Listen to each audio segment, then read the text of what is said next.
सबसे पहले good morning. और आज से ही हम आपके लिए कुछ नया लेके आ रहे हैं। देखिए, अगर आप इस क्लास को करते हैं ना, तो इससे आपको बहुत ज़्यादा फायदा मिलने वाला है। ये जो क्लास है मेरी, जो आज मैं आपके लिए लेके आया हूँ, ये हिस्ट्री ऑप्शनल की क्लास है। किसकी क्लास है? हिस्ट्री ऑप्शनल की क्लास है। ये आपको 110% आपको एग्जाम में इनसे क्वेश्चन देखने को मिलते हैं और मिलेंगे। अगर आप इस क्लास को पूरा करेंगे तो मेरा आपसे पूरा का पूरा प्रॉमिस है कि इससे आपको 110% आपको इससे बेनिफिट्स देखने को मिलेगा। ठीक है, तो जहां तक कोशिश करिएगा कि इस क्लास को पूरा करें। और थोड़ा मैं कैमरे की क्वालिटी को सही कर दूं।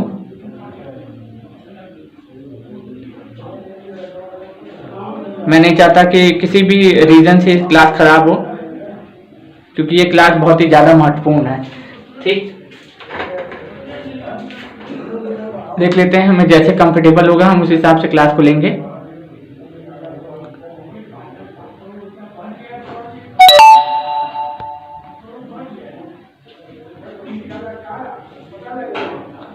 मेरे हिसाब से तो ठीक ही है, लेकिन फिर भी आप लोग चेक कर लीजिए।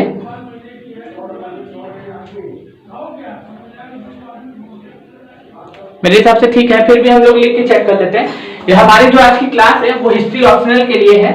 हिस्ट्री ऑप्शनल, या फिर आप हिस्ट्री ऑप्शनल आप इग्नोर भी कर सकते हैं, इंडिया की। देखिए, सबसे पहली बात मैं अपना आपको नाम बता दूं। मेरा नाम शंकर कुशवाहा है, और जैसा कि आप सभी मेरे बारे में जानते हैं, जो नहीं है वो भी जान लीजिए कि यूपीएससी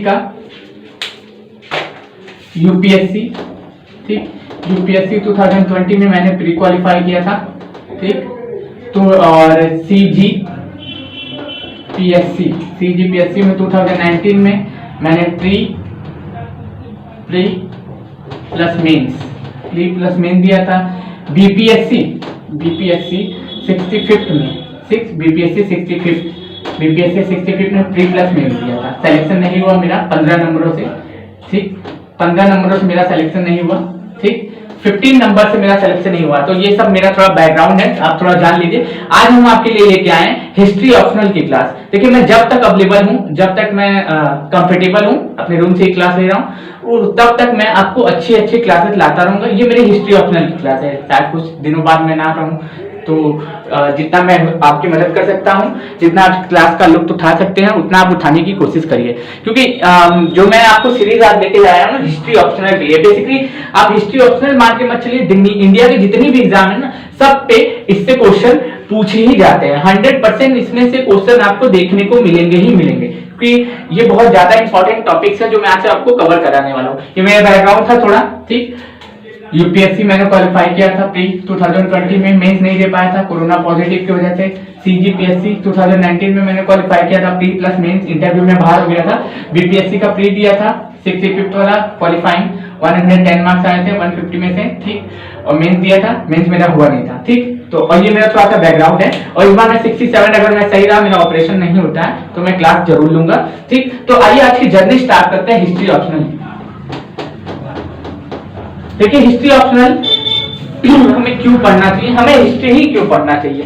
देखिए, जैसे कि सभी जानते हैं कि क्या नाम है, हिस्ट्री को सब लोग बोलते हैं कि सबसे घटिया विषय है। हिस्ट्री एकदम दो कौड़ी का विषय है, लोगों से याद ही नहीं होता है, लोग ऐसा कहते हैं हिस्ट्री के बारे में। आज मैं इस तरीके से पढ़ाने की कोशिश करूंगा आप लोगों को, ताकि आपको हिस्ट्री याद भी हो जाए, हिस्ट्री समझ में भी आए, और हिस्ट्री से आने वाले क्वेश्चन आपके छूटे भी ना। तो जब भी हम लोग इतिहास को पढ़ते हैं, ठीक, हिस्ट्री को जब भी पढ़ते हैं, देखिए, अगर आप आंसर राइटिंग करेंगे, मेंस करेंगे, सभी में प्री में भी आपको फैक्चुअल डाटा मिलेगा। तो हिस्ट्री को हम लोग 3 भागों में बांटते हैं। ठीक, हिस्ट्री को हम लोग टोटल 3 भागों में बांटते हैं। ठीक, एक होता है प्रागैतिहासिक काल। ठीक,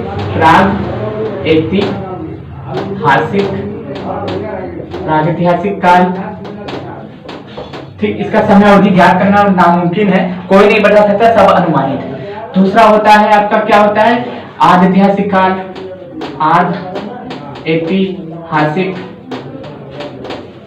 आद्यैतिहासिक काल। और तीसरा होता है ऐतिहासिक काल।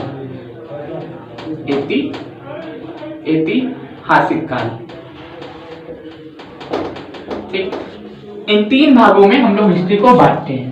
ठीक, इन 3 भागों में हम लोग हिस्ट्री को बांट देते हैं। फिर इसके बाद अपने सहूलियत के हिसाब से हम लोग पढ़ना शुरू करते हैं। क्या क्या हो जाएगा, प्रागैतिहासिक काल, आधैतिहासिक काल और ऐतिहासिक काल। अब हिस्ट्री हम लोग पढ़ रहे हैं तो भैया हिस्ट्री के फादर को तो जानना जरूरी है कि भैया हिस्ट्री के पिता कौन है। तो हिस्ट्री के पिता हैं कौन, हेरोडोटस। हेरोडोटस, डोटस, हिस्ट्री के जो पिता हैं हमारे क्या हैं, वो हेरोडोटस है। हिस्ट्री के जो फादर हैं, फादर ऑफ हिस्ट्री जो है उनका नाम क्या है, हेरोडोटस। सब चीज कंफर्टेबल है, सब चीज क्लियर है, इसको ज्यादा से ज्यादा लोगों तक पहुंचाइए क्योंकि ये फ्री कंटेंट है जो एक एस्पिरेंट आपको दे रहा है, जो खुद उस एग्जाम को क्वालिफाई कर चुका है, जिसको उसका अनुभव है, वो आपको ये क्वालिटी और ये कंटेंट आपको उपलब्ध करा रहा है। इसको ज्यादा से ज्यादा लोगों तक पहुंचाने की कोशिश करिए। अब हम लोग बात करेंगे कि मैंने हिस्ट्री को 3 भागों में बांट दिया आपने पढ़ने के सहूलियत के हिसाब से। जब हम लोग भी हिस्ट्री पढ़ना शुरू करते हैं, कोई भी हिस्ट्री पढ़ना शुरू करता है तो वो 3 ही भागों में हिस्ट्री को बांट के पढ़ता है। फिर उसके बाद तो भले ही हम लोग को देखने को मिल जाएगा एशियन हिस्ट्री, फिर मेडोइल हिस्ट्री, फिर मॉडर्न हिस्ट्री, फिर उसके बाद वर्ल्ड हिस्ट्री, बहुत चीज देखने को मिल जाएंगे। लेकिन हम लोग जब हिस्ट्री की शुरुआत करते हैं, हिस्ट्री को पढ़ना शुरू करते हैं, तो हम लोग किससे पढ़ना शुरू करते हैं, 3 भागों में, नहीं 3 भागों में बांट के हिस्ट्री को पढ़ना शुरू करते हैं। पहला हो जाएगा प्रागैतिहासिक काल, दूसरा होगा ऐतिहासिक काल, तीसरा हो जाएगा और क्या नाम है, ऐतिहासिक काल, जिसमें लिखित साक्ष्य मिलते हैं। लेकिन प्रागैतिहासिक काल में लोग पत्थरों का इस्तेमाल करते, क्या करते थे, पत्थरों का इस्तेमाल करते थे, इस्तेमाल, ठीक। ये पत्थरों पे आधारित पूरा जीवन था। इसका हमें कोई लिखित साक्ष्य नहीं मिलता है, इसमें कोई लिखित प्रमाण इसमें हमें देखने को, लिखित प्रमाण नहीं मिलते हैं,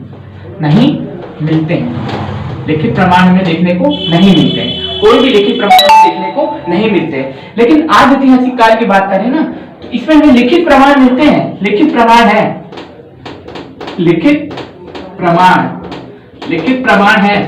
लेकिन भैया हम लोग आज तक इसको पढ़े नहीं पाए। इसको हम लोग शामिल करते हैं किसके अंतर्गत, सिंधु घाटी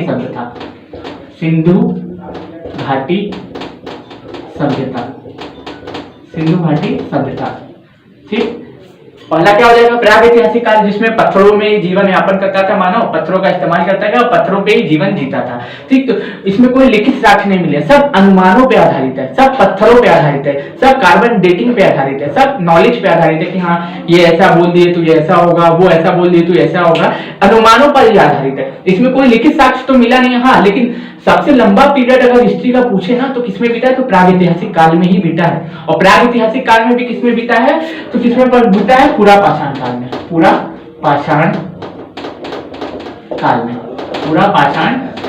ठीक, पूरा पाषाण काल में। फिर आधैतिहासिक काल में हमें देखिए लिखित साक्ष्य तो मिले हैं सिंधु घाटी सभ्यता में, लेकिन हम लोग आज तक पढ़ ही नहीं पाए। उसकी लिपि कैसी है, भाव चित्रात्मक है,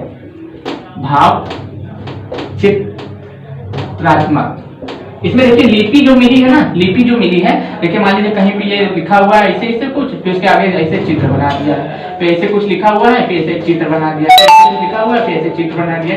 तो लिखित साक्ष्य मिला है भैया, लेकिन हम लोग की औकात नहीं है या फिर हम लोग को नॉलेज नहीं है कि हम लोग इसको पढ़ पाए, ठीक। ये इसके बारे में इतना आप जानिए, ठीक। फिर तीसरा जो हमारा आपको देखने को मिल जाएगा, तीसरा हमें मिल जाता है ऐतिहासिक काल। ऐतिहासिक काल में लिखित साक्ष्य भी मिले हैं इसके, और हम लोग पढ़ भी पाए हैं इसके, हमें लिखित साक्ष्य भी मिले हैं और हम इसको अच्छे से पढ़ भी पाए हैं। हम लोगों को क्या मिले हैं, लिखित साक्ष्य भी मिले हैं और इसको हम लोग अच्छे से पढ़ भी पाए हैं। इसमें ऐतिहासिक काल में हमें लिखित साक्ष्य भी मिले और इसको हम लोग पढ़ भी पाए। जैसे कि एग्जाम्पल, जैसे वेद हो गए।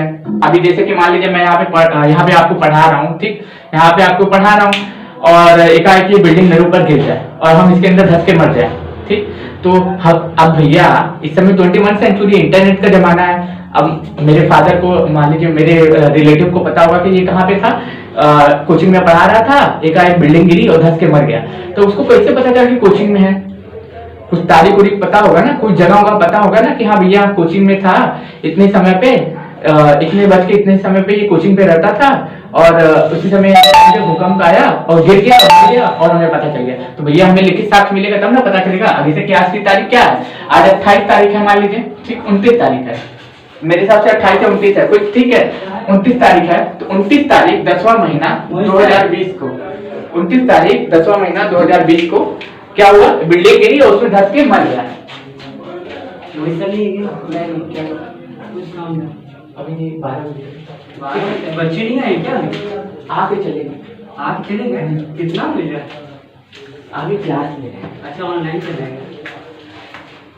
देखिए फिर हुआ क्या कि क्या नाम है, जैसे कि मान लीजिए मैं बिल्डिंग में पढ़ा रहा हूँ, ठीक, एकाएक बिल्डिंग गिरी और धस के मैं मर गया, ठीक। वो अब भैया कोई तारीख पता है, कोई डेट पता है, कुछ पता है तभी ना आप हमें बता पाएंगे, ऐसे तो बता नहीं पाएंगे कि हुआ क्या क्या नहीं हुआ। आप बताना, ऐसे तो बताना बहुत ही ज्यादा मुश्किल है ना, ठीक, ऐसे बताना तो काफी मुश्किल हो जाएगा।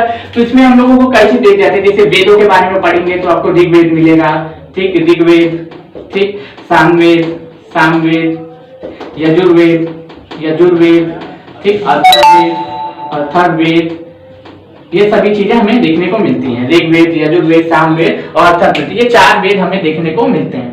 इन चारों वेदों को ये चारों वेद हमें देखने को मिलते हैं। इनसे हमें पता चलता है कि हाँ उस समय भैया क्या होता था, क्या नहीं होता था, क्या करते थे, क्या नहीं करते थे, क्या खाते थे, क्या पीते थे, क्योंकि हमें लिखित साक्ष्य मिल गया ना। अब जैसे हम हिस्ट्री को पढ़ रहे हैं, मॉडर्न हिस्ट्री को पढ़ रहे हैं या फिर एशियन हिस्ट्री में पढ़ रहे हैं, वेदों के बारे में पढ़ते हैं, तो उसमें लिखित साक्ष्य मिल गया ना। अब जिसमें अब देखिए, जैसा कि मैंने हिस्ट्री की शुरुआत की, इस क्लास को शुरू किया, ठीक, जैसा कि मैंने हिस्ट्री की शुरुआत की और इस क्लास को शुरू किया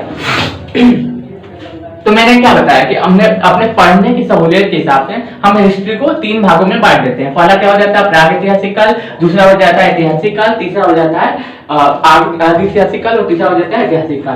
पहले में क्या होता है, कुछ लिखित साक्ष्य नहीं मिले और इसमें लिखित साक्ष्य मिले लेकिन हम लोग पढ़ नहीं पाए, इंडस वैली सिविलाइजेशन को शामिल करते हैं। और ऐतिहासिक काल में हो जाएगा जो लिखित साक्ष्य मिले थे उसको हम लोग पढ़ भी पाते हैं, जैसे वेदों के अनुसार, पुराणों के अनुसार, उपनिषदों के अनुसार हम लोग पढ़ पाते हैं और हिस्ट्री के बारे में पता लगा पाते हैं। तो अब हम लोग स्टार्ट करते हैं किसके बारे में, प्रागैतिहासिक काल के बारे में, जो सबसे लंबा समय बीता है हम लोगों का प्रागैतिहासिक काल का, उसके बारे में हम लोग स्टार्ट करते हैं, ठीक। अब इसको रख करते हैं और फिर स्टार्ट करते हैं।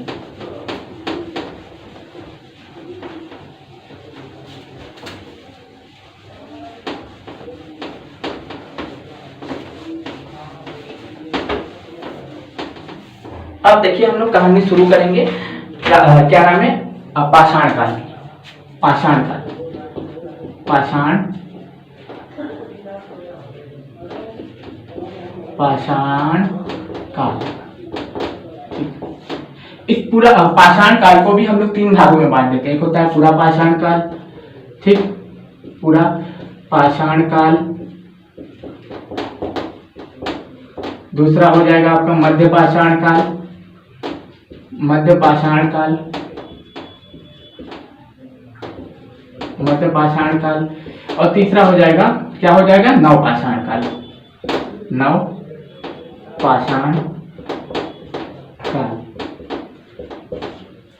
जब पाषाण काल को हम लोग 3 भागों में बांट देते हैं, पाषाण काल को भी हम लोग क्या करते हैं, 3 भागों में बांट देते हैं। पाषाण काल को भी हम लोग 3 भागों में बांट देते हैं। पहला हो जाएगा पूरा पाषाण काल, दूसरा होगा मध्य पाषाण काल और तीसरा हो जाएगा नव पाषाण काल। इस पूरा पाषाण काल को भी हम लोग 3 भागों में बांट देते हैं। इस पूरा पाषाण काल को भी हम लोग 3 भागों में, ऊपरी पूरा पाषाण काल, ऊपरी पूरा पाषाण काल,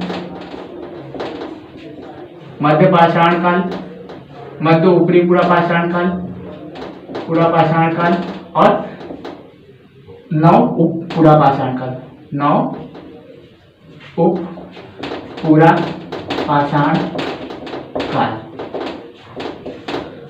अब हम लोग इसको पढ़ना शुरू करते हैं अपने सहूलियत के हिसाब से।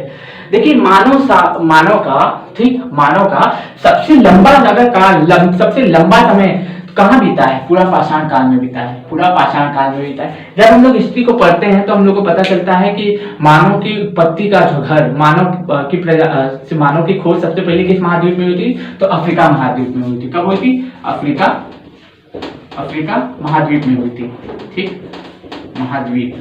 सबसे पहले मानव की उत्पत्ति के साक्ष्य कहाँ से प्राप्त हुए थे, तो अफ्रीका महाद्वीप से हुए थे।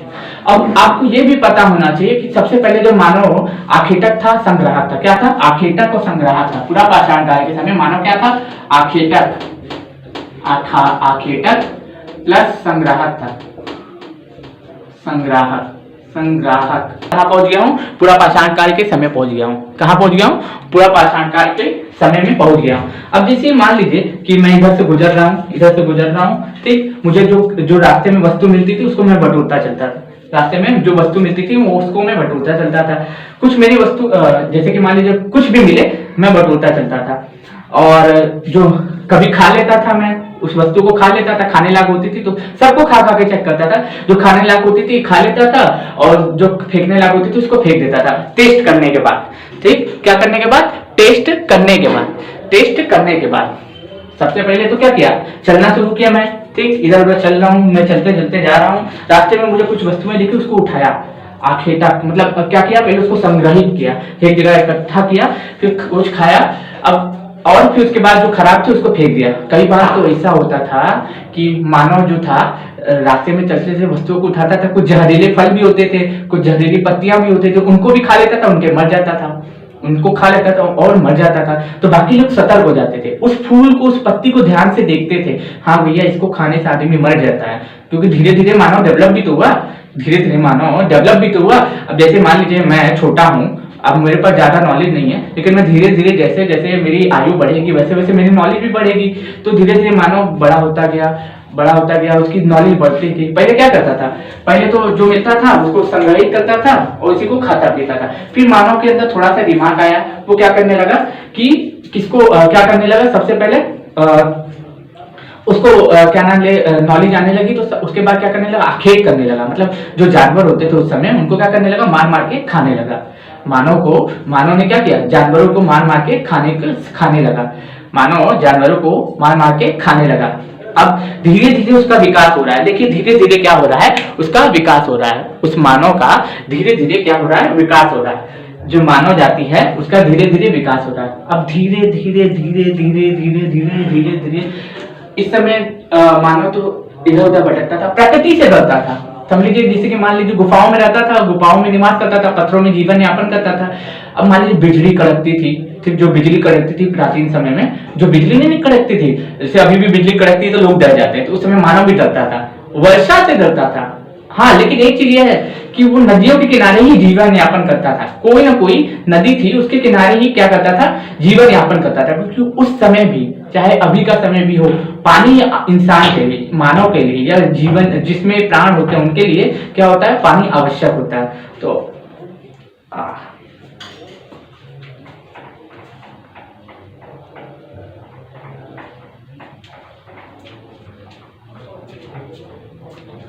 चलिए कोई बात नहीं। देखिए उस समय भी मानव के लिए क्या होता था, पानी आवश्यक होता था, इस समय भी मानव के लिए आवश्यक पानी होता था, तो वो नदियों के किनारे ही जीवन यापन करता था। कहाँ पे जीवन यापन करता था, वो नदियों के किनारे ही जीवन को व्यापन करता था, जीवन यापन करता था नदियों के किनारे। उससे वो क्या करता था, पानी पीता होगा, जो बादल गरजती थी उससे डरता था, बिजली कड़कती थी उससे भी डरता था। तो धीरे धीरे करते करते मानव इस सभी चीजों को समझने लगा, और समझने के बाद क्या करने लगा, आखेटक बना, फिर संग्राहक बना।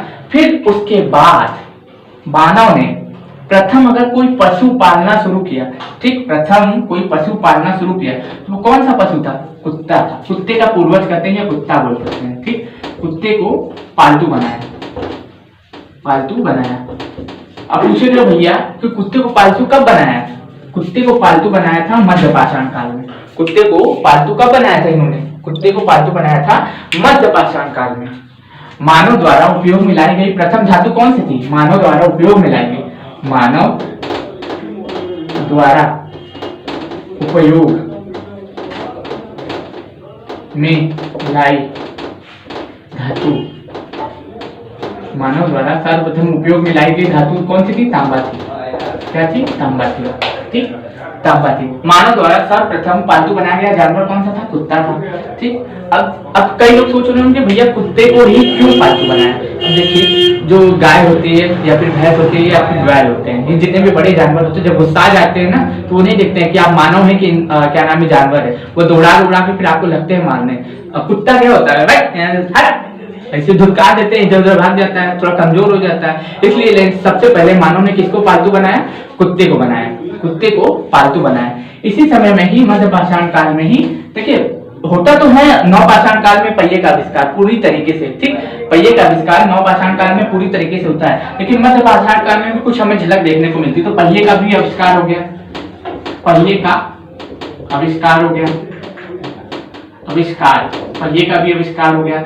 खेती भी इंसान करना शुरू कर दिया। देखिए स्थायी खेती नहीं करना शुरू किया था, लेकिन फिर भी खेती करने की शुरुआत हो गई थी। खेती की शुरुआत मानो अगर किसी काल में किया था खेती की शुरुआत, तो वो मध्य पाषाण काल में ही खेती की शुरुआत हो गई थी। खेती की शुरुआत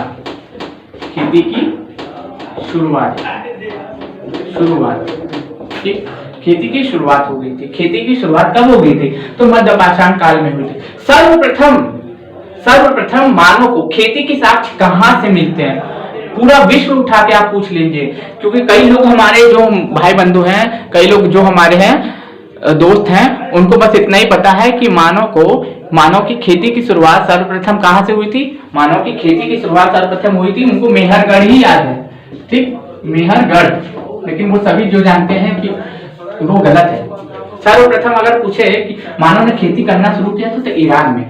कहां पे किया था? ईरान में। ठीक, कहां पे किया था दोस्तों? सर्वप्रथम अगर खेती के साक्ष्य कहीं से मिले हैं ना, तो कहां से मिले हैं? वो मिले हैं आपको कहां से? ईरान से मिले हैं। और ईरान में भी किसकी खेती के साक्ष्य मिले हैं, ये आप कमेंट करके बताइए। फिर हम लोग आगे बढ़ते हैं। सर्वप्रथम मानव को खेती के साक्ष्य मिले हैं तो कहां से मिले? वो ईरान से मिले हैं। ईरान से। याद रखिएगा कि सर्वप्रथम अगर मानव को खेती के साक्ष्य कहीं से मिले हैं तो कहां से मिले हैं? ईरान से मिले हैं। सर्वप्रथम मानव की खेती के साक्ष्य मिले हैं तो कहां से मिले? ईरान से मिले हैं। और ईरान में मानव किसकी खेती करता था? ईरान में मानव खेती करता था जौ की। ये मध्य पाषाण काल का समय है, याद रख लीजिएगा। देखिए आप इसको डिफिकल्ट मत बनाइएगा। जिस तरीके से मैं नोट्स बना रहा हूँ, जिस तरीके से मैं आपको ये लिखवा रहा हूँ, उसी तरीके से कोशिश करिए लिखने का। अगर आप इसको लिखेंगे नहीं तो आप पक्का है कि आप भूल जाएंगे। आप देखिए सीधा सीधा शुरुआत करते हैं। तो पूरा पाषाण काल को कितने भागों में बांट सकते हैं? 3 भाग काल में। ऊपरी पूरा पाषाण काल, मध्य पूरा पाषाण काल और मध्य पूरा नव पूरा पाषाण काल और नव ऊपरी पूरा पाषाण काल। फिर उसके बाद इस समय मानव जाति का सर्वप्रथम मानव के उत्पत्ति के साथ काम लिया अफ्रीका महाद्वीप से। पूरा पाषाण काल में मानव क्या था? आर्किटा का संग्राहक था। मध्य पाषाण काल में मानव क्या हो गया? मध्य पाषाण काल में मानव थोड़ा डेवलप हुआ और कुत्ते को पालतू जानवर बनाया। ठीक, कुत्ते को पालना शुरू किया। फिर उसके बाद पहिए का आविष्कार हो गया। कृषि की शुरुआत मध्य पाषाण काल में हो गई, लेकिन स्थायी खेती होने शुरू हुई थी नव पाषाण काल में। कृषि की शुरुआत मध्य पाषाण काल में हो गई थी, लेकिन स्थायी खेती करना शुरू किया मानव नव पाषाण काल में। अब देखिए मानव द्वारा उपयोग में लाई गई प्रथम धातु कौन सी थी? तो तांबा थी। मानव द्वारा पालतू बनाया गया प्रथम कोई जानवर कौन सा था? वो कुत्ता था। ठीक, कौन था? सर्वप्रथम मानव को खेती के साक्ष्य किस देश से प्राप्त हुए हैं? सर्वप्रथम मानव को खेती के साक्ष्य किस देश से प्राप्त हुए हैं? ठीक, तो कहां से प्राप्त हुए हैं? वो हमारे प्राप्त हुए हैं आपको कहां से? ईरान से। और किसकी खेती के साक्ष्य मिले हैं? तो कहां किसकी खेती के साक्ष्य मिले हैं? हमें मिले हैं किसकी खेती के साक्ष्य? जौ के। अब हम लोग पहुंचेंगे मेहरगढ़। अब हम लोग कहां पहुंचेंगे? मेहरगढ़। अब हम लोग पहुंचेंगे मेहरगढ़। कहां पहुंचेंगे? मेहरगढ़। अब देखिए सुव्यवस्थित ढंग से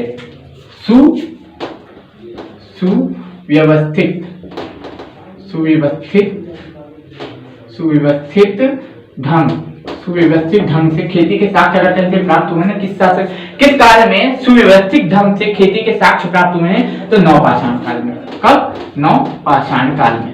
ठीक, नव पाषाण काल में सुव्यवस्थित ढंग से खेती के साक्ष्य प्राप्त हुए हैं। और क्या नाम है, इसके बाद का जो शासनकाल आता है, नव पाषाण काल के बाद का जो शासनकाल आता है, उसको बोलते हैं चिल्कोलिथिक काल। क्या बोलते हैं?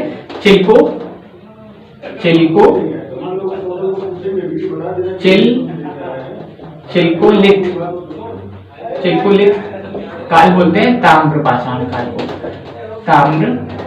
ताम्र पाषाण काल को, क्योंकि मानव द्वारा सर्वप्रथम लाई गई और कोई धातु थी उपयोग में तो वो तांबा ही थी। ठीक, तो वो तांबा ही थी। अब देखिए पहली बार खेती के साक्ष्य अगर आपसे पूछ ले, पहली बार अगर खेती के साक्ष्य आपसे पूछ ले। अब देखिए अब हम लोग कुछ राज्यों पे भी जिक्र करेंगे। अब हम लोग कुछ राज्यों पे भी जिक्र करेंगे। बेसिक तो मैंने आपको समझा दी, अब थोड़ा सा फैक्चुअल हो जाते हैं। जैसे कि मैंने आपको बेसिक समझाया कि हाँ भैया किस शासनकाल को किस में बांटते हैं, किस शासनकाल को किस में नहीं बांटते हैं। अब हम लोग थोड़ा सा फैक्चुअल हो जाएंगे कि अब हम लोग आपसे पूछेगा कि भैया भारत में सर्वप्रथम खेती के साक्ष्य कहाँ से मिले? तो मेहरगढ़ से मिले। कहाँ से मिले? मेहरगढ़। भारत में सर्वप्रथम खेती के साक्ष्य कहां से प्राप्त हुए हैं? तो मेहरगढ़ से प्राप्त हुए हैं। कहां से प्राप्त हुए हैं? मेहरगढ़ से प्राप्त हुए हैं। कहां से प्राप्त हुए हैं सर्वप्रथम खेती के साक्ष्य भारत में? तो मेहरगढ़ से। और मेहरगढ़ से भी किसकी खेती के साक्ष्य मिले हैं? मतलब किसकी, मतलब कहाँ क्या चीज की खेती होती थी? तो मेहरगढ़ में गेहूं की खेती होती थी। किसकी होती थी? गेहूं की खेती होती थी। और मेहरगढ़ कौन कौन सी पहाड़ियों के बीच में है? अभी तो फिलहाल पाकिस्तान में है। कौन कौन सी पहाड़ियों के बीच में है पड़ता है? तो सुलेमान और किरथर पहाड़ियों के बीच में यह पड़ता है। ये जो मेहरगढ़ आप देख रहे हैं कि सुलेमान सुलेमान और किरथर पहाड़ियों के बीच में पड़ता है। सर्वप्रथम मानव को खेती के साक्ष्य प्राप्त हुए हैं भारत में कहां से? मेहरगढ़ से। सर्वप्रथम मानव को खेती के साक्ष्य प्राप्त हुए हैं कहां से? सर्वप्रथम मानव को खेती के साक्ष्य प्राप्त हुए हैं। सर्वप्रथम मानव को खेती के साक्ष्य प्राप्त हुए हैं कहां से? मेहरगढ़ से। और मेहरगढ़ से भी किसके खेती के साक्ष्य प्राप्त हुए हैं? गेहूं के। और मेहरगढ़ जो था कहां पे है वर्तमान में? पाकिस्तान में। किन कौन सी पहाड़ियों के बीच में है? कौन कौन सी पहाड़ियों के बीच? सुलेमान और किरथर पहाड़ियों के बीच में है। फिर अब उसके बाद यूपी में भी एक जगह है जहां से खेती के साक्ष्य प्राप्त हुए हैं। यूपी में भी एक जगह है जहां से खेती के साक्ष्य प्राप्त हुए हैं। कोल्डीवा के बारे में सुने होंगे। कोल्डीवा भी कहां पड़ता है? यूपी में पड़ता है। ठीक, यहाँ से किसके? धान की खेती के साक्ष्य प्राप्त हुए हैं। धान के जो कोल्डीवा यूपी में पड़ता है, कोल्डीवा जो यूपी में पड़ता है, यहाँ से सर्वप्रथम नवपाषाण काल में जो स्थायी खेती होती थी उसके साक्ष्य प्राप्त हुए हैं कहां से? कोल्डीवा उत्तर प्रदेश से। कोल्डीवा उत्तर प्रदेश से। अब देखिए अभी जो एक हम लोगों को क्या नाम है, नया आर्कियोलॉजिकल सर्वे ऑफ इंडिया के द्वारा डाटा प्राप्त हुआ है। तो एक हम नाम सुने होंगे लहुरा देव, जो भी यूपी में कहा है?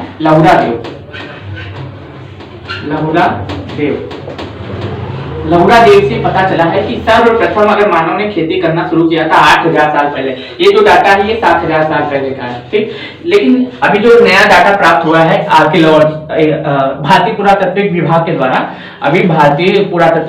द्वारा जो नया डाटा प्राप्त हुआ है हमें, उससे हमें पता चलता है कि सर्वप्रथम मानव ने खेती करना कहां से शुरू किया था? लहुरा देव। कहां से? लहुरा देव कहां पे है? उत्तर प्रदेश में। कहां पे है? उत्तर प्रदेश में। यहाँ पे कितने हजार साल पुराने खेती के साक्ष्य प्राप्त हुए हैं? तो 8000 साल पुराने खेती के साक्ष्य प्राप्त हुए हैं कहां से? लहुरा देव। ठीक, अब पूछेगा आपसे भैया भारतीय पुरातात्विक विभाग का हेडक्वार्टर कहां पे? भारतीय पुरातात्विक विभाग कहां है? ठीक, तो ये एमपी के भोपाल में है। कहां पे है? भोपाल में है। ठीक, भोपाल, एमपी के भोपाल में। भारतीय पुरातात्विक विभाग कहां पे है? एमपी के भोपाल में। भारतीय पुरातात्विक का जनक किसे कहा जाता है? जनक तो किसको कहा जाता है? कनिंघम को। अलेक्जेंडर कनिंघम को भारतीय पुरातात्विक का जनक कहा जाता है। अलेक्जेंडर कनिंघम को भारतीय पुरातात्विक का जनक कहा जाता है। अलेक्जेंडर कनिंघम को क्या कहा जाता है? भारतीय पुरातात्विक विभाग का जनक कहा जाता है। पूछेगा विश्व पुरातात्विक विभाग कहाँ पे है? तो विश्व पुरातात्विक विभाग कहाँ पे है? विश्व पुरातात्विक विभाग तो कहाँ पे है? कोपेनहेगन में। कहाँ पे है? कोपेनहेगन कहाँ पे? विश्व पुरातात्विक विभाग में, वहां पे कोपेनहेगन में। इसका ये कहाँ पड़ता है? ये डेनमार्क में पड़ता है। कहाँ पे? डेनमार्क। तो इसको आप याद रख लीजिएगा, इसे क्वेश्चन देखने को आपको मिल जाएंगे।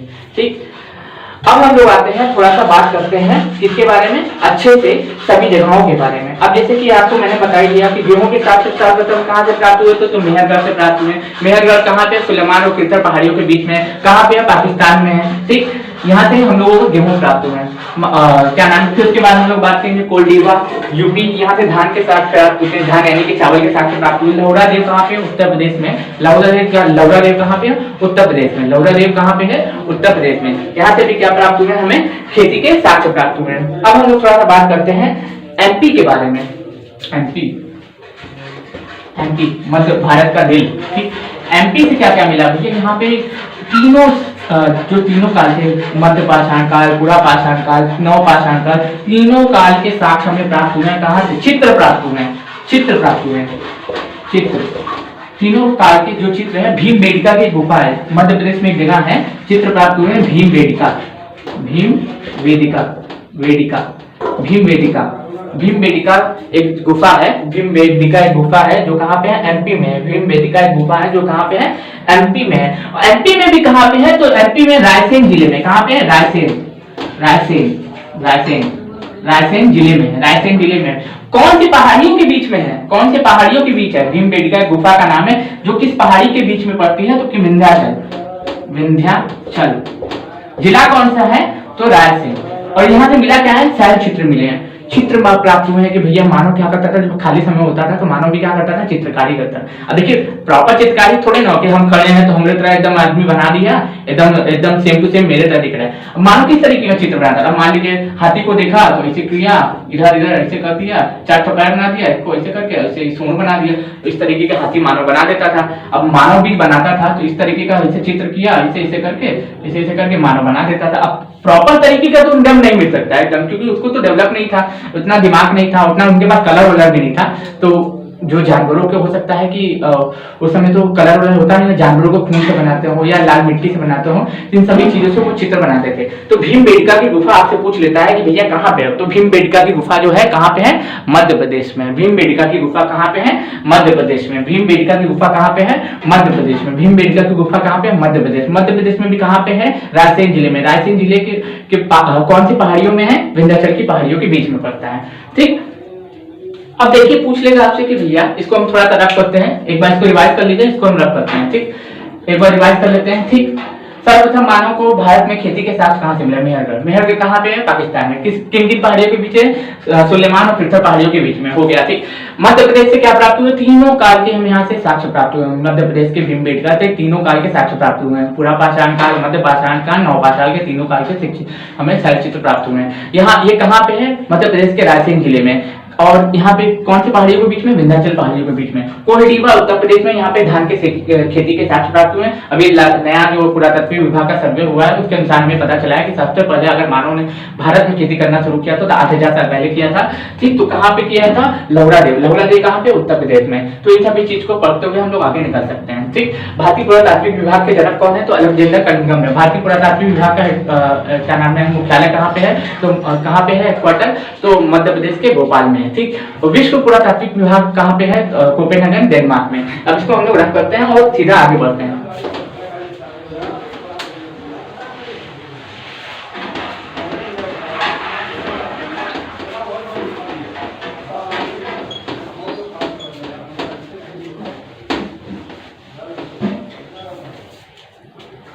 अब देखिए, अब हम लोगों ने बात कर ली थी, अब हम लोग थोड़ा सा बात करेंगे कि अब भैया हम लोग बात करेंगे प्रथम बार मानव को खोपड़ी के साक्ष्य कहां से प्राप्त हुए हैं।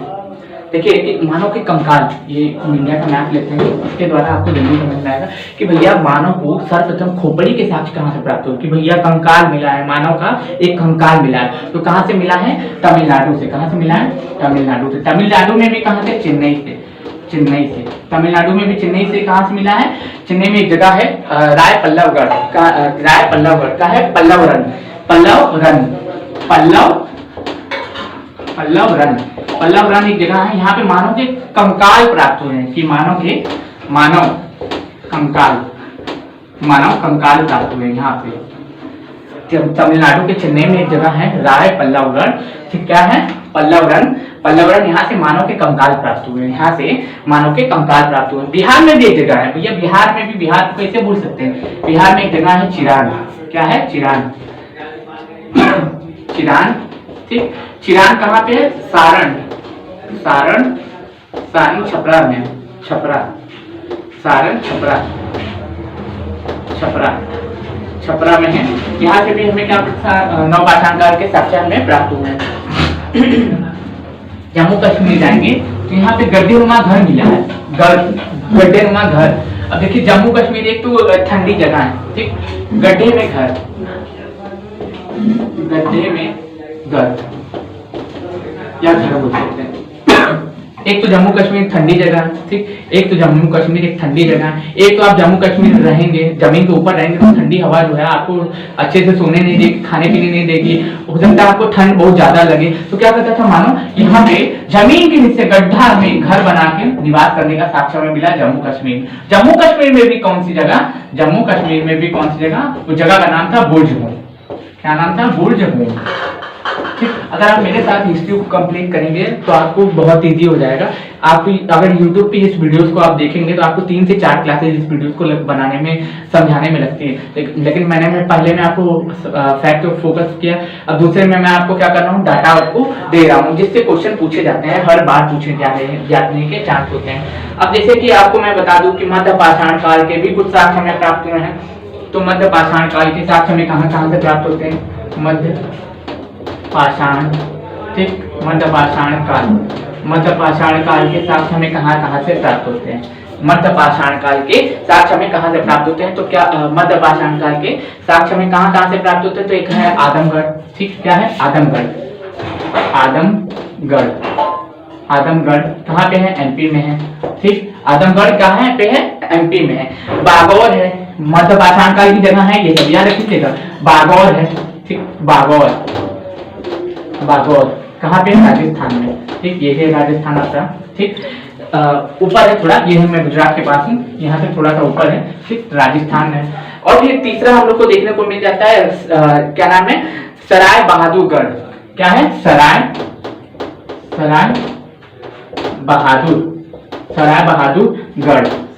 बहादुरगढ़, ये कहाँ पे, ये भी उत्तर प्रदेश में, ये मुगल सराय के आसपास वाला इलाका है जो वाराणसी से थोड़ी सी दूरी पे पड़ता है। तो ये सब कौन सी जगह है, ये सब मध्य पाषाण काल की कुछ जगह है, ये सब क्या है, मध्य पाषाण काल की कुछ जगह है। तो मेरे हिसाब से नहीं लगता है कि ज्यादा कुछ छूटा है, तो अभी इसको हम लोग अच्छे से रिवाइज भी करेंगे ताकि पूरी तरीके से आपको ये याद हो जाए। अभी देखिए, भारतीय संस्कृति पुरातात्विक विभाग का नाम बदल के इंदिरा गांधी पुरातात्विक संग्रहालय कर दिया गया, भारतीय पुरातात्विक विभाग का नाम बदल के इंदिरा गांधी पुरातात्विक संग्रहालय कर दिया गया है। अब आपसे ये पूछ सकता है कि भारतीय पुरातात्विक विभाग जो है वो किस मंत्रालय के अंतर्गत आता है, तो भारतीय पुरातात्विक विभाग सांस्कृतिक मंत्रालय के अंतर्गत आता है। किसके अंतर्गत आता है, सांस्कृतिक मंत्रालय के अंतर्गत आता है। तो मेरे हिसाब से इतना चीज तो आपको फैक्ट के रूप में याद हुआ ही होगा। अब जैसे कि कुछ और भी हमें जगह मिल जाते हैं, यूपी में मदहा सुने होंगे, क्या नाम है, मध्य पाषाण काल के एक दो और जगह है मध्य पाषाण काल की, एक है मदहा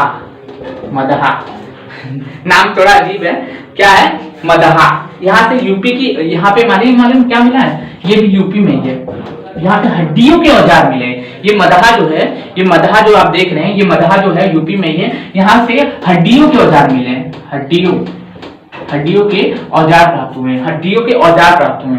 मदहा जो एक जगह है, यहाँ से क्या मिला है, हड्डियों के औजार प्राप्त हुए, क्या मिला है, हड्डियों के औजार में प्राप्त हुए हैं। और फिर एक मदहा के बाद ये दमदमा, क्या है, दमदमा,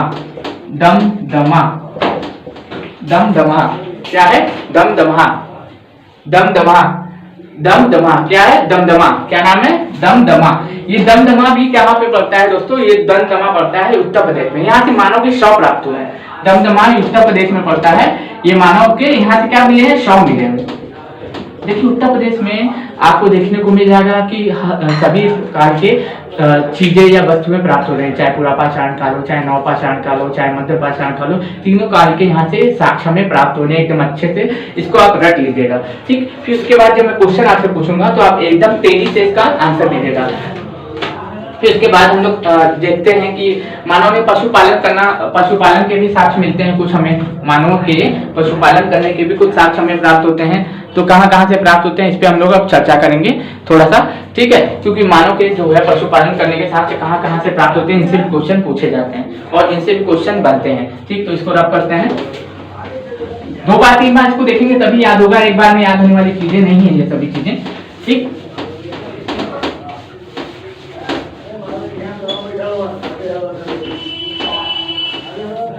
अब देखिए हम लोग देखते हैं कि पशुपालन के साक्ष्य मानव को कहाँ से प्राप्त हुए। पशुपालन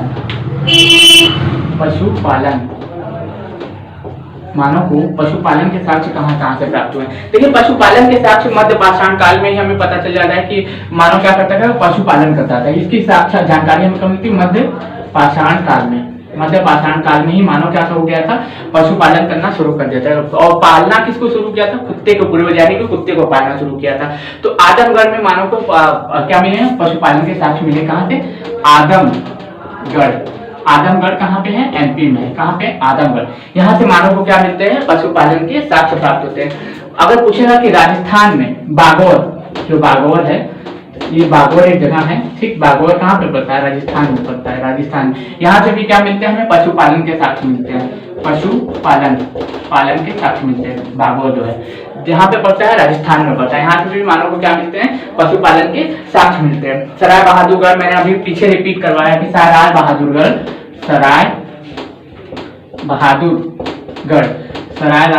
जो यूपी में है, यूपी में यहाँ से भी मानव को क्या मिलते हैं? पशुपालन के साक्ष्य प्राप्त होते हैं। भारतीय पुरातत्व के जनक किसे कहा जाता है? तो अलेक्जेंडर कनिंघम को कहा जाता है। तो भारतीय पुरातत्व विभाग के जनक किसे कहा जाता है? अलेक्जेंडर कनिंघम को कहा जाता है। तो इसी तरीके से एक बार फिर से पूरा रिवाइज कर लेते हैं एकदम अच्छे से, ताकि पूरा का पूरा जो है रिवीजन हो जाए, फिर कहीं से कुछ छूटे भी ना, ठीक। अब जैसे मान लीजिए इंडिया का मैप बना दिया, ठीक। सर्वप्रथम मानव को खेती के साक्ष्य कहाँ से प्राप्त होते हैं? भारत में। तो कहाँ पे हो जाएगा? मेहरगढ़,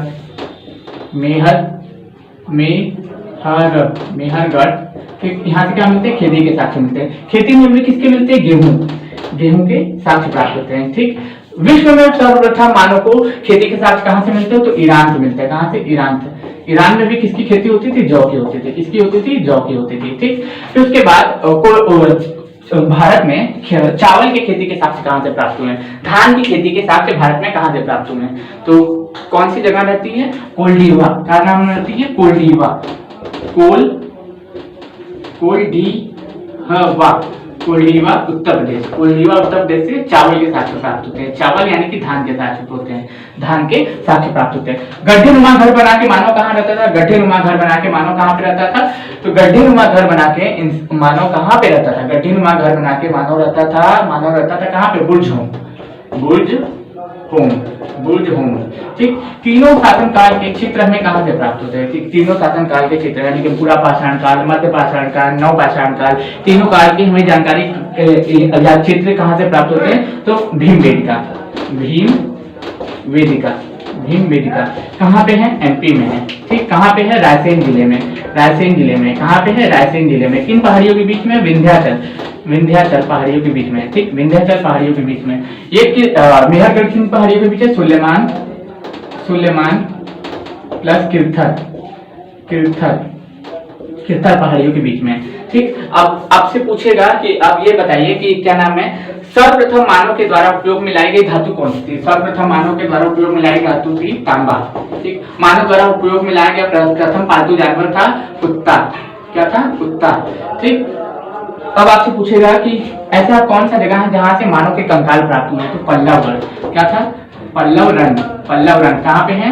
तमिलनाडु में है। तमिलनाडु में भी कहाँ पे है? चेन्नई में है। तमिलनाडु में भी चेन्नई में, यहाँ से मानव कंकाल प्राप्त हुए, कंकाल प्राप्त हुए, ठीक। तो ये सब चीज आपसे पूछ लेता है। तो और अगर और कुछ पूछना होगा तो मैं क्वेश्चन ही डायरेक्ट आपसे पूछ लेता हूँ, ऐसे आपका रिवीजन हो जाएगा, ठीक।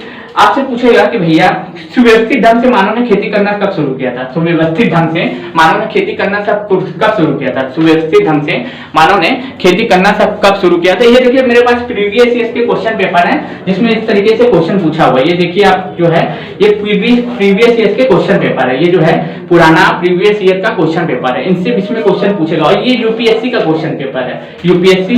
और ये जो है दूसरा आप देख रहे हैं ये बीपीएससी का क्वेश्चन पेपर है। तो यूपीएससी बीपीएससी में ये सब क्वेश्चन पूछे जा रहे हैं, तो देख सकते हैं कि आपके ये कितना इंपॉर्टेंट हो जाता है। अब पूछेगा आपकी कि क्या नाम है, पहली बार मानव की खोखली का नाम बिहार में ऐसी कौन सी जगह है जो पूरा पाषाण काल से संबंधित है, या फिर मध्य पाषाण काल से संबंधित या नव पाषाण काल से संबंधित है? तो बिहार में ऐसी कौन सी जगह है? तो कौन सी जगह है? चिरान, ठीक। कौन सी? चिरान। कहाँ पे है? छपरा में। छपरा कहाँ पे? सारण में। छपरा में भी कहाँ पे है? सारण में। तो इन सभी जगह से हमें क्या प्राप्त हुए हैं कि मानव के द्वारा खेती होती थी, मानव को द्वारा पालतू जानवर बनाया जाता था, मानव क्या करता था? निवास करता था। इस तरीके की हमें जानकारी हमें प्राप्त होती है। अब कुछ क्वेश्चन आपसे पूछ लेगा कि भैया आदमगढ़, बागोर, राजस्थान, आदमगढ़ कहाँ पे है? और आदमगढ़ जो है किससे संबंधित रखता है? आदमगढ़ किससे संबंधित रखता है? आदमगढ़ संबंधित रखता है मध्य पाषाण काल से। ये किससे संबंधित है? यहाँ से मानव के द्वारा मध्य पाषाण काल की जानकारी मिलती है, जिस समय क्या करता था? मानव ने सर्वप्रथम कुत्ते को पालतू बनाया था।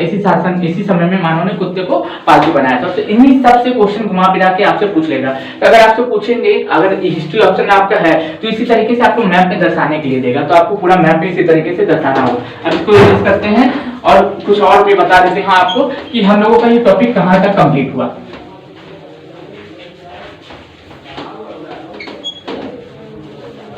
अब देखिए, जैसा कि मैंने आपको बताया हिस्ट्री को सहूलियत के रूप में हम 3 भागों में बांट देते हैं। जैसा कि मैंने बताया पूरा पाषाण काल, पूरा, ये तो बातों की बात है, लेकिन मैंने कहा क्या था पहले कि ऐतिहासिक काल, आध ऐतिहासिक काल। पहले हो जाएगा प्राग ऐतिहासिक काल, प्राग ऐतिहासिक काल, ये पूरा हम लोगों का कंप्लीट हो गया। ठीक, ये क्या हो गया, कंप्लीट हो गया, ये हम लोगों का कंप्लीट हो गया। कोई लिखित साक्ष्य नहीं मिला है, जानकारी पे आधारित है, पत्थरों पर आधारित है, मृत भांडों पर आधारित है। सबसे पहले मानव द्वारा मिट्टियों के बर्तन के उपयोग में लाए जाते, तो उसको मानव के द्वारा बनाए गए मिट्टियों के बर्तन को मृदभांड कहा जाता था। मानव द्वारा बनाए गए मिट्टी के बर्तन को मृदभांड कहा जाता था। मृदभांड, मानव द्वारा उपयोग में लाए गए मिट्टियों के बर्तन को मृदभांड कहा जाता था। ठीक, क्या कहा जाता था, मृदभांड कहा जाता था। तो मेरे हिसाब से प्रागैतिहासिक काल कवर हो गया आपका, चाहे बीपीएससी हो, ठीक, बीपीएससी चाहे बीपीएसआई हो। ठीक, जो मैं कवर कर रहा हूँ उसको कवर कर लेंगे। हिस्ट्री से आपको एक भी क्वेश्चन आपको छूटेंगे नहीं। फिर उसके बाद आपको मिल जाएगा, देखने को क्या मिल जाएगा, आदि ऐतिहासिक काल, आदि ऐतिहासिक काल। इसमें मैंने आपको पढ़ाना क्या है, इंडस वैली सिविलाइजेशन, यानी कि सिंधु घाटी की सभ्यता हमें देखने को मिलती है। इसका क्लास पहले होगा। ठीक, फिर उसके बाद हम लोगों को पढ़ना है क्या, फिर ऐतिहासिक काल, ऐतिहासिक काल। ये हम लोग को देखने को मिलेगा कब, ये भी हमें देखने को मिलेगा कल ही। शायद कल ही मैं 2 क्लास ले लूंगा, इसमें कवर कर लूंगा मास्टर वीडियो के रूप में, मतलब कि बड़े वीडियो के रूप में ले लूंगा, ताकि आपकी ज्यादा से ज्यादा टॉपिक क्लियर हो जाए। तो अगर आप हिस्ट्री ऑप्शनल भी रखते हैं ना, तो इनसे बाहर क्वेश्चन आपको पूछने को नहीं मिलेगा, क्योंकि अनुमानों पर ही आधारित है। आपको ज्यादा क्वेश्चन देखिए, इनसे भी क्वेश्चन देखने को मिलते हैं, इनसे भी देखने को मिलते हैं, इनसे भी देखने को मिलते हैं। इसलिए क्रम वाइज पढ़ेंगे तो ज्यादा अच्छा रहेगा। एक साथ आप पढ़ लेंगे तो सब इसी में घसपच हो जाएगा, वो समझ में नहीं आएगा। तो मैं आशा करता हूँ कि आपको लेक्चर समझ में आया होगा। समझ में आए तो कमेंट करें, लाइक और अपना रिस्पॉन्स दे, तो मैं आपको बताऊंगा कि हाँ आगे करना क्या, आगे समझ में नहीं आया तो। ठीक है, तो आज का क्लास हम यही खत्म करते हैं। धन्यवाद।